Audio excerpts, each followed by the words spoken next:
பொதுவாக காவல்துறைங்கிறது திமுகவினுடைய ஏவல் துறையாக இருக்கும். இந்த விஷயத்தில் விடுதலை சிறுத்தை கட்சிக்கு ஏவல் துறையாக மாறிடுச்சு. எப்படின்னா வந்து தாக்குதல் நடத்தவங்க மேலே இன்னும் எஃப்ஐஆர் போடலை, அவங்கள கைது பண்ணல. தாக்குதல் நடத்தினது வெளிப்படையாக தெரியுது.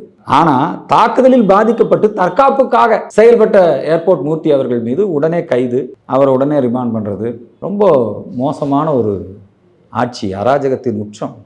இந்த ஆளுங்கட்சியினுடைய ஒருதலைப்பட்சமான செயல்பாட்டுக்கு இன்னொரு உதாரணம் பாருங்க. நம்முடைய பாரதிய ஜனதா கட்சியினுடைய சிறுபான்மை பிரிவு தேசிய செயலாளராக இருக்கக்கூடிய திரு வேலூர் இப்ராஹிம் அவர்கள், அவர் ராஜீவ்காந்தி மருத்துவமனைக்கு போறாரு. இந்த கிட்னி மாற்று அறுவை சிகிச்சை, சிறுநீரக மாற்று அறுவை சிகிச்சை தொடர்பான சில விவரங்களை கேட்டு பெறணும். நம்ம அனைவருக்குமே தெரியும், திராவிட முன்னேற்ற கழகத்தினுடைய சட்டமன்ற உறுப்பினருக்கு சொந்தமான மருத்துவமனையில் அது புதிய தமிழ் வார்த்தைகள்லாம் கண்டுபிடிச்சாங்க. என்னங்க கிட்னி திருட்டுன்னு சொல்லாதீங்க, முறைகேடுன்னு சொல்லுங்க அப்படின்னு நம்ம சுகாதாரத்துறை அமைச்சர்லாம் சொன்னார்.